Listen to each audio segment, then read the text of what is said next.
Assalamualaikum warahmatullahi wabarakatuh. Perkenalkan, kami dari kelompok 6 yang terdiri dari saya Tia Afifah, saya Mutmainnah, dan saya Rahmawati.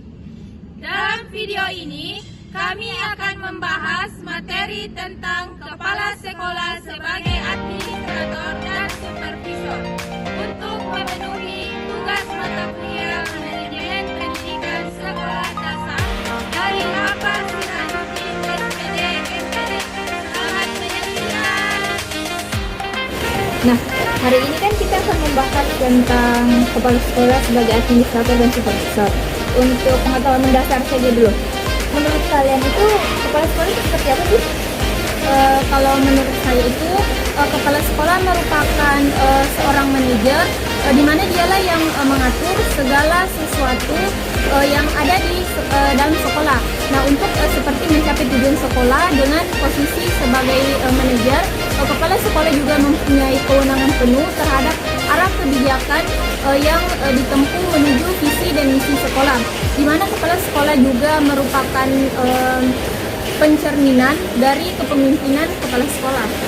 Nah, jadi kita kan telah mengetahui pengertian dari kepala sekolah. Ya. Nah, menurut kamu seperti apa sih tanggung jawab seorang kepala sekolah? Kalau untuk tanggung jawab kepala sekolah itu secara spesifik ya, salah satunya itu untuk sebagai pengelolaan akademik, di mana kepala sekolah itu menyusun dan mengembangkan kurikulum yang sesuai dengan kebijakan pendidikan. Terus juga manajemen sumber daya manusia, di mana kepala sekolah merekrut, memelatih, dan mengembangkan kompetensi guru dan tenaga kependidikan lainnya. Terus juga pengelolaan akademik, pengelolaan administrasi dan keuangan, di mana kepala sekolah itu menyusun anggaran sekolah dan memastikan penggunaan dana sesuai dengan kebutuhan dan kebijakan. Kepala sekolah juga bisa memberikan pembinaan siswa, menjamin kesejahteraan siswa baik dalam akademik maupun non akademik. Jadi itu tanggung jawabnya secara spesifik kepala sekolah. Kita kan sudah membahas tentang pengertian kepala sekolah. Nah, kemudian tanggung jawab kepala sekolah. Sekarang seperti apa sih peran kepala sekolah sebagai administrator dan supervisor? Iya, perannya. Jadi perannya itu secara statis bertanggung jawab menyelenggarakan administrasi, kurikulum, kesiswaan, dan yang kedua itu secara dinamis bertanggung jawab atas manajemen seperti perencanaan dan perorganisasian. Kalau misalnya peranan kepala sekolah sebagai supervisor? Peranan sekolah sebagai supervisor itu kepala sekolah sebagai supervisor berperan untuk membimbing, membantu, dan mendengarkan tenaga pendidikan dan tenaga kependidikan untuk menghargai dan melaksanakan prosedur-prosedur pendidikan.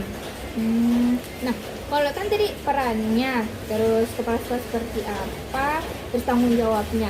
Terus kalau dampaknya dari kepala sekolah itu sebagai administrator dan supervisor itu seperti apa?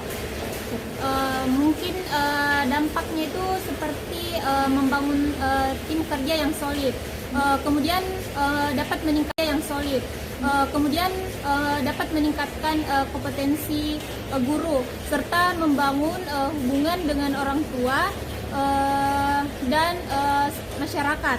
Kemudian menyediakan sarana dan prasarana yang memadai, kemudian memiliki visi dan misi yang jelas. Oh, jadi itu semua isi dari materi hari ini. Jadi ada tadi kepala sekolah, tentang kepala sekolah, terus ada tanggung jawabnya, terus juga tentang peran guru sebagai administrator dan supervisor. Terus ada juga dampaknya. Sudah, menurut saya sudah cukup jelas. Demikianlah penjelasan materi kami tentang kepala sekolah sebagai administrator dan supervisor. Bagi anak-anak SMA yang mau melanjutkan pendidikannya ke jenjang perguruan tinggi, bergabunglah bersama kami di Prodi Pendidikan Guru Sekolah Dasar Universitas Muhammadiyah Makassar. Akhir kata dari kami, billahi fisabilil haq, wassalamualaikum warahmatullahi wabarakatuh.